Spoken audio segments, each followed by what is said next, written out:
Welcome, traveler. You have been to Mondstadt and Liyue. You have crossed the seas to Inazuma and walked the rainforests of Sumeru.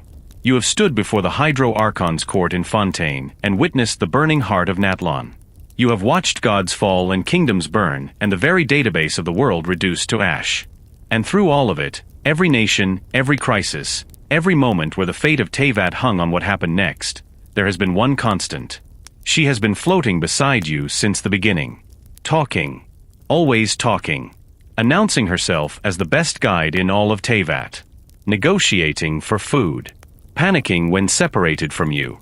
Swearing over and over again, in the most sincere and uncomplicated way imaginable, that she will stay by your side no matter what comes.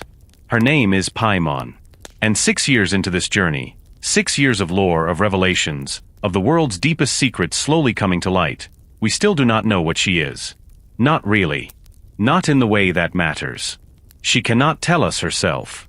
The only thing she has ever said about her origin is this, that she got very tired one day, was caught in a strange whirlpool near a nameless island, was pulled out to sea, and then the traveler fished her out of the water. That is the entirety of Paimon's recorded history before the story begins. No family. No homeland. No people. No past that she can access or anyone can verify. For a long time, this felt like a quirk of the game's design. Paimon is the tutorial guide, the mascot, the voice of the player. Of course she doesn't have deep lore. Of course she doesn't have an origin story. She's there to explain mechanics and keep the tone light and make the traveler feel less alone in a world full of strangers. Except, Genshin Impact does not do anything without a reason. Every name in this game is a reference. Every design choice carries meaning. Every detail that seems like flavor is eventually revealed to be load-bearing.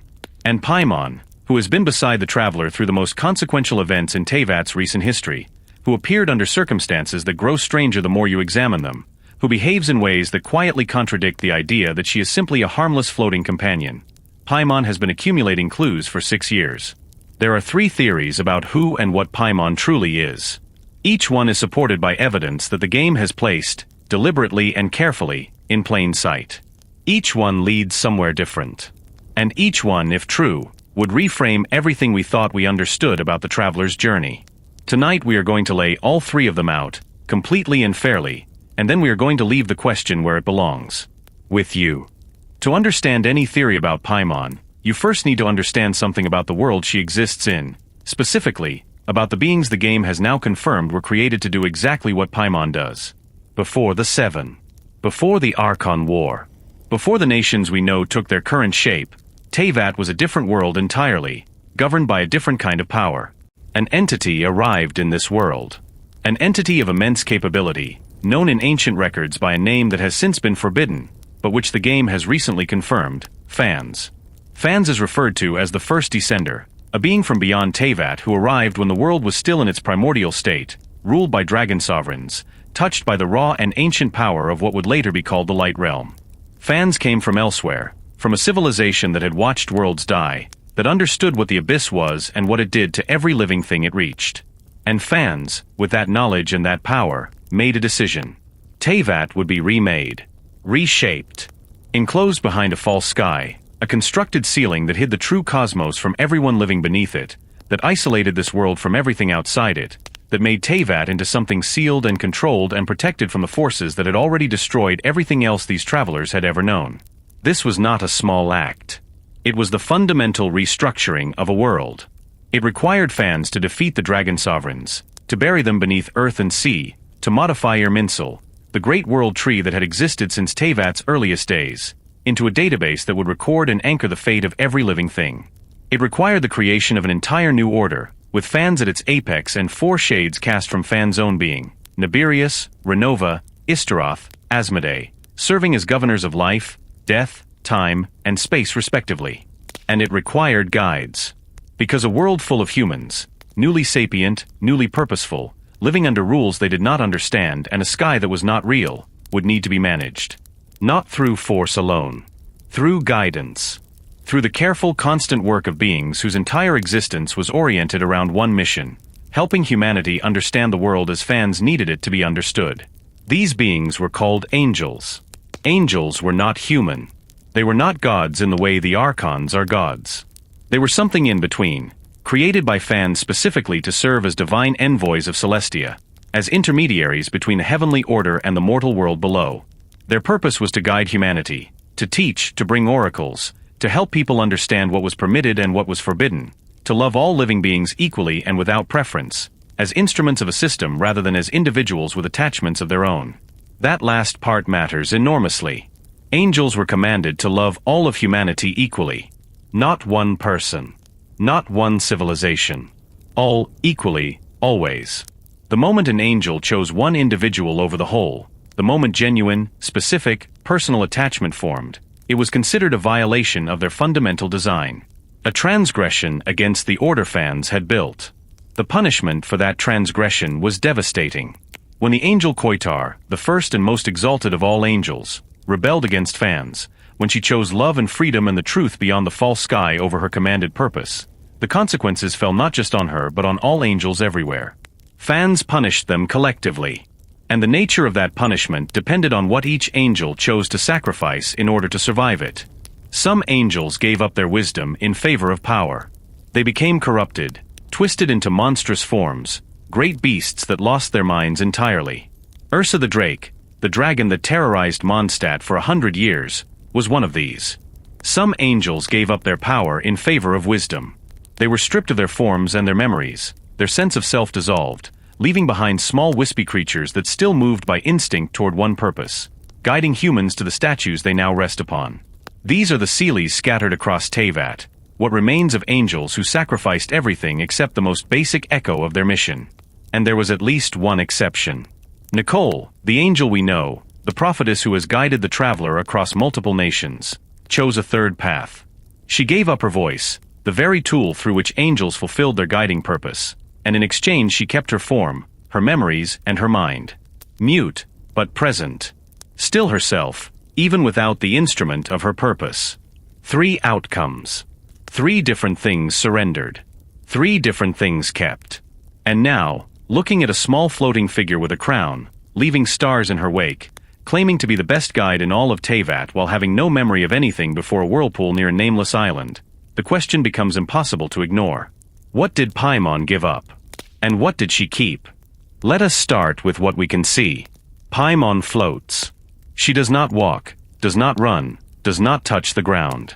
She simply exists at a slight elevation above the world, as though gravity applies to everything around her but not quite to her. She has a crown, a small distinctive headpiece that sits above her white hair, the same kind of crown that angels wear in Teyvat's ancient iconography, the same kind that is described in the lore as a shackle, binding its wearer to Celestia's will. She wears white. When she moves, she leaves behind tiny stars, small luminous traces of something celestial embedded in her very movement. Look at her design, and then look at Nicole. Nicole is tall, elegant, fully formed, an angel who managed to keep her original body by paying the price of her voice. Now look at a Seelie. Small, wispy, semi-transparent, barely there, an angel stripped of everything except the most basic instinct of its former purpose. Paimon sits exactly between them. She is small, like a Seelie, but she is not wispy or transparent. She has a face, a personality, emotions, opinions, genuine relationships.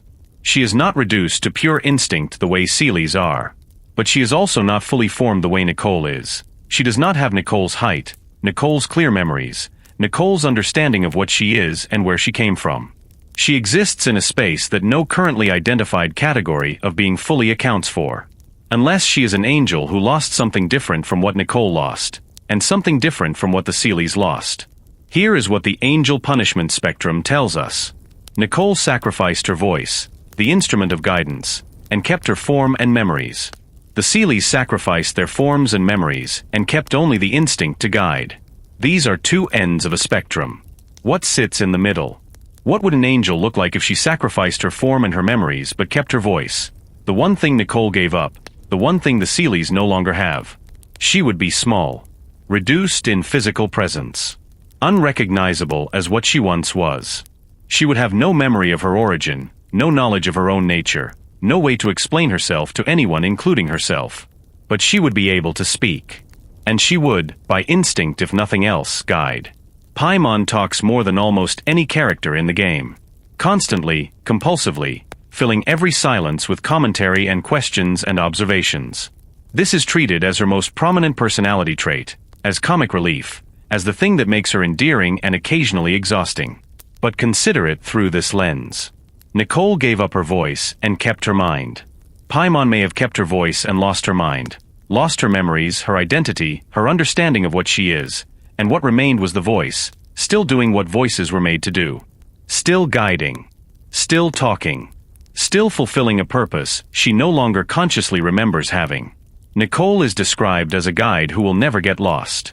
Paimon describes herself, in the very first moments of the game, as the best guide in all of Teyvat. Two beings defined by guidance. One who kept her mind and lost her voice. One who kept her voice and lost her mind. The parallel is not accidental. Nothing in this game is accidental. There is also the matter of where Paimon was found. She appeared near the Nameless island. This island is one of the stranger locations in Teyvat, a place associated with Istaroth, the Shade of Time, one of the four beings cast from Fan's own essence to govern the fundamental laws of existence. Istaroth is the ruler of time. The Nameless island sits in her particular sphere of influence. And it was here, in the waters near this island, that Paimon was caught in a whirlpool and pulled under. Why was she there? What was the whirlpool? Was it a natural occurrence or something else? A mechanism, a seal, a point where something was kept contained or was passing through? The game has not answered this. But it chose that location deliberately, and it chose to connect it to a shade who governs time, which means the answer, when it comes, will almost certainly matter. Now we arrive at the most quietly devastating detail of this entire theory. Angels were commanded to love all living beings equally. That was their design, their directive, their fundamental constraint. An angel was not permitted to choose. Not permitted to prefer. Not permitted to love one individual above all others. Because the moment that happened, the moment the attachment became specific and personal rather than universal, it violated the architecture of what an angel was supposed to be. That violation was exactly what got Koitar punished. What got all angels punished. And Paimon does not love everyone equally. She never has. She loves the traveler.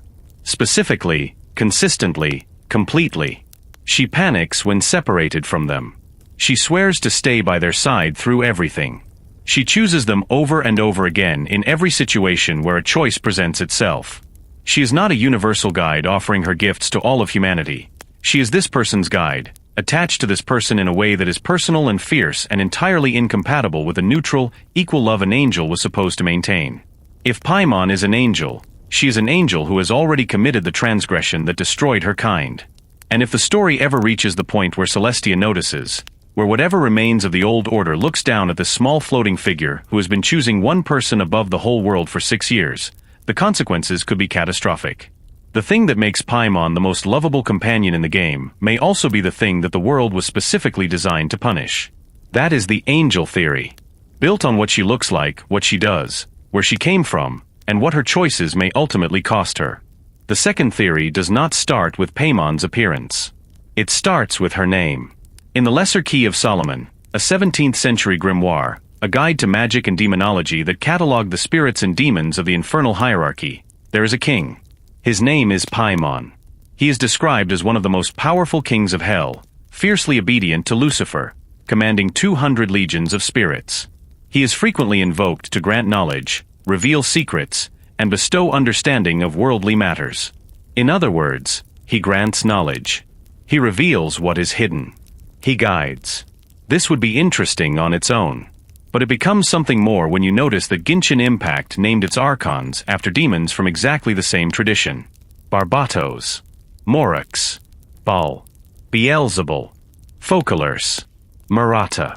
These are all names drawn from demonology, from the same texts and traditions that contain King Paimon. The game did not reach into this specific well of references for its archons, and then accidentally name its companion character after one of the most powerful figures in the same tradition. That is not how this game works. So the question is not whether Paimon's name is a reference. The question is what the reference is pointing at. King Paimon in the grimoire is described as obedient to a higher power, fiercely, completely obedient in a way that defines his entire existence. He does not act independently. He acts in service of something above him. He reveals knowledge, but only the knowledge he is permitted to reveal. He guides, but within a framework he did not design and does not question. Does that sound like anything in Teyvat? The heavenly principles, the name fans eventually adopted after the War of Funerary Flame, after the angels were punished and history was suppressed and the old order was replaced by something more controlled and more opaque, is the governing system of Teyvat.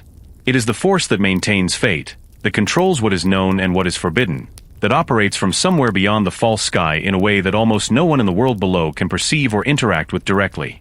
It is, in the most literal sense, the highest authority in the world. Everything below it is either in service of it or in rebellion against it. Now consider what we know about the heavenly principle's current state. It has been dormant, inactive, absent from direct involvement in Teyvat's affairs for the past 500 years, the same period that coincides with Nahidha's imprisonment, the Archon's growing independence, and the general unraveling of the controlled order fans built. The system is still running, but the operator appears to be asleep, or hiding, or waiting. And then consider this. In the Book of Esoteric Revelations, a character named Kanadala describes Paimon in a way that no other character description in the game quite matches. She is described as a little rainbow balloon floating in the air, with a string that seems to extend upward, somewhere above the sky itself. Above the sky itself. Not connected to the ground. Not connected to the traveler. Connected to something above the false ceiling fans built to enclose Teyvat from the cosmos. Whatever is on the other end of that string exists in the space that the heavenly principles occupies.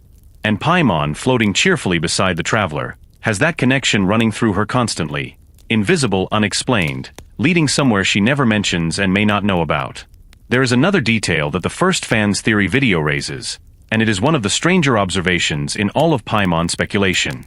During the events around the Wanderer and Irminsul, there is a moment where Paimon expresses that she feels insignificant, that she does not really help, that she has no real purpose or meaning in the grand scheme of what is happening.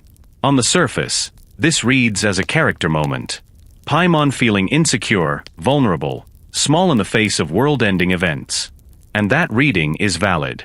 But consider it alongside the theory that she is connected to the heavenly principles, the governing system of the entire world, which has been dormant and diminished, which has lost tool after tool as the Archon's defect and Irminsul burns and the architecture of its control is dismantled piece by piece. A system that was once all-powerful, now reduced.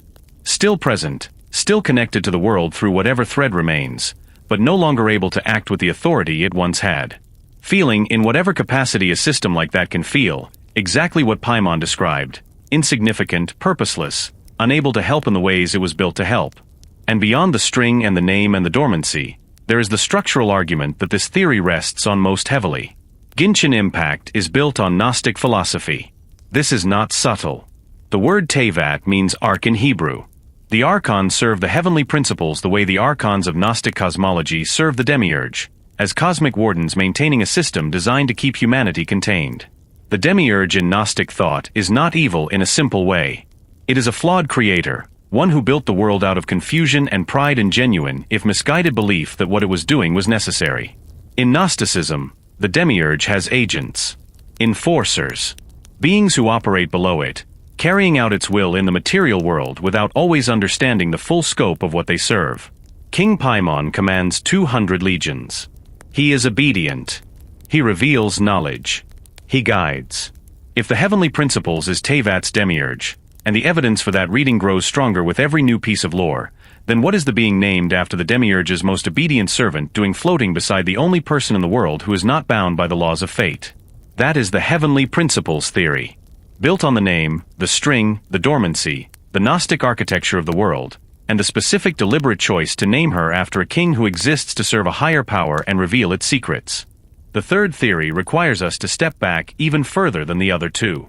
Not just behind the false sky, not just to the age of angels and the first descender, but to a question the game has been quietly building toward since the very beginning of the story.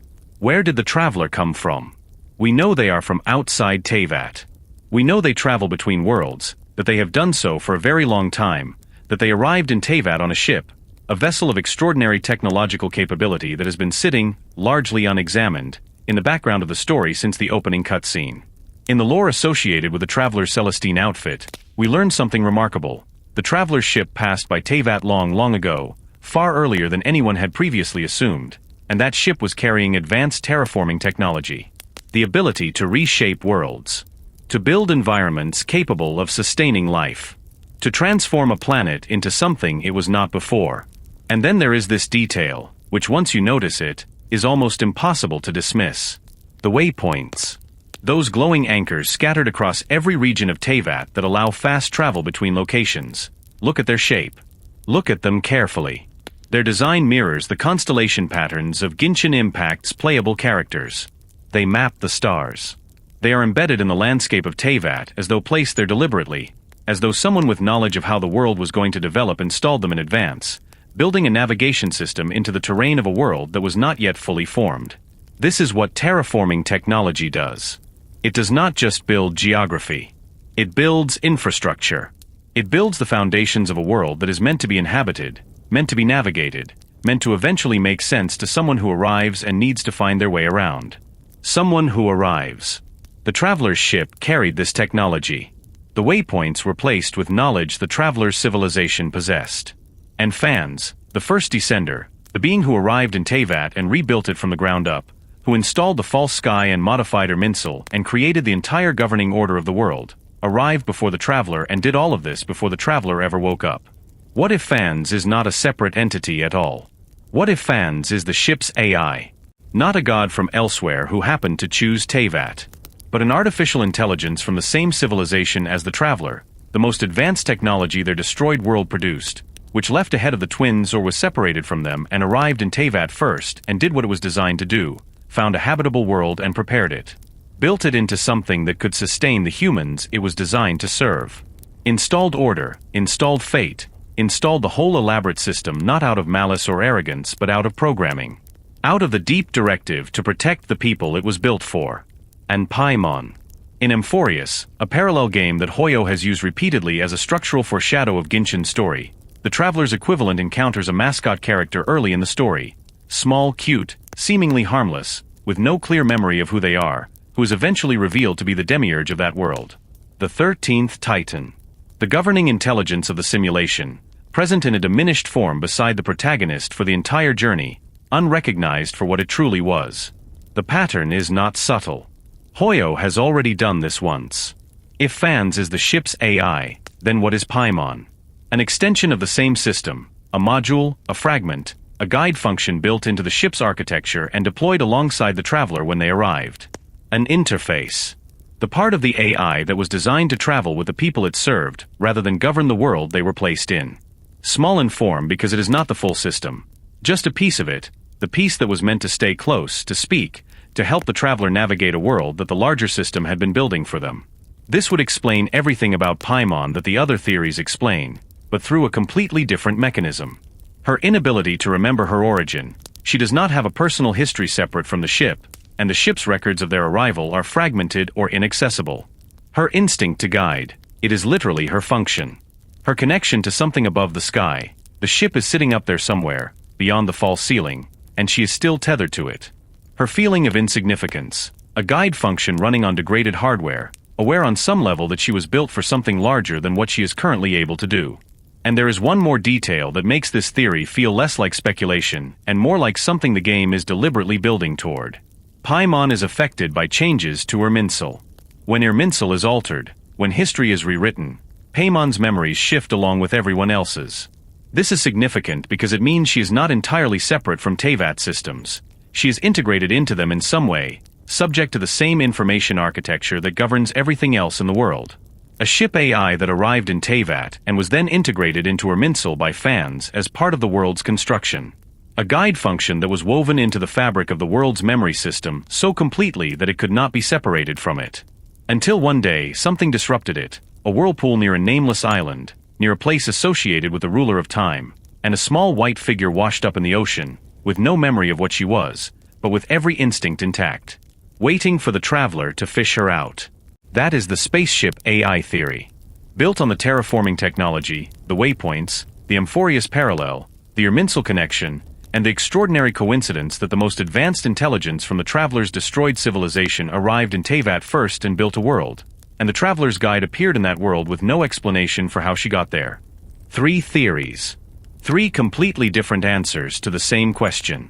One says Paimon is a fallen angel, a celestial being who paid a price we cannot fully measure to survive a punishment that destroyed most of her kind, who retained her voice and her guiding instinct while losing everything else, and who is now making the specific choice that once condemned angels to oblivion. One says Paimon is the heavenly principles itself, or a fragment of it, the governing system of Teyvat, reduced and dormant, present beside the traveler for reasons even she does not understand, tethered to something above the false sky by a string that no one has explained and no one has cut.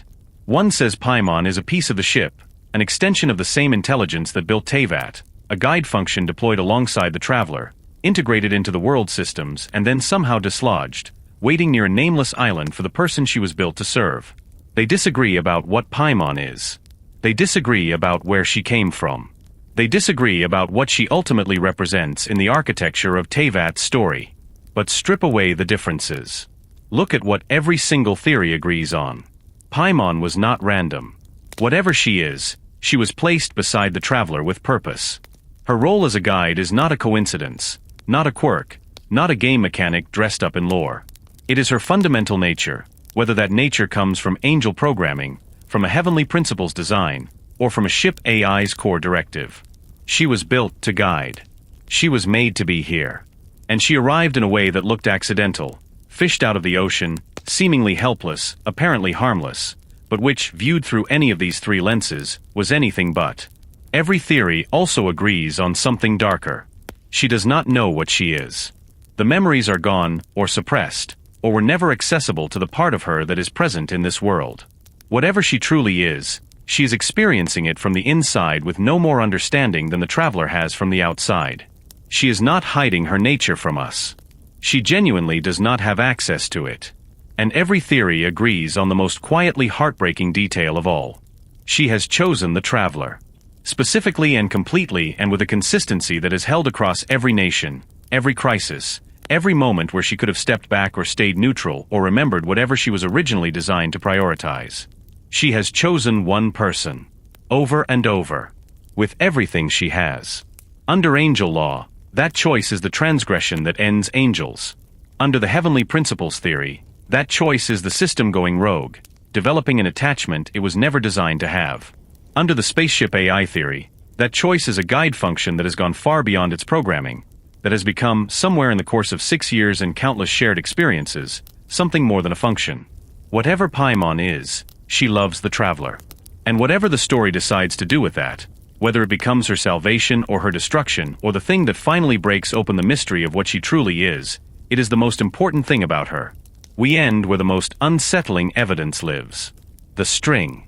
In the Book of Esoteric Revelations, Kanatala describes Paimon floating in the air with a string that seems to extend upward, somewhere above the sky itself. Not the clouds. Not Celestia as it appears in the world below. Somewhere above the sky itself, above the false ceiling fans built, above the barrier that separates Teyvat from the real cosmos outside. This detail appears once. No character ever mentions it again. No quest has addressed it. No theory has definitively explained it. It sits in the lore like a door with no visible handle, clearly placed there for a reason, clearly pointing somewhere important, patiently waiting for the story to reach the moment where it becomes relevant. Whatever Paimon is, angel, heavenly principles, ship AI, or something we have not yet imagined, something above Teyvat is still connected to her. Something on the other end of that string exists in the space beyond the false sky, in the place where the true architecture of this world lives, in the region that fans came from and built toward and has been protecting and concealing since before the first human civilization ever drew breath.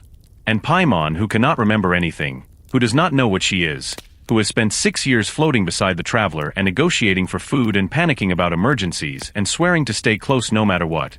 Paimon has that string running through her. Constantly. Invisibly. Leading somewhere she has never mentioned and may not know about.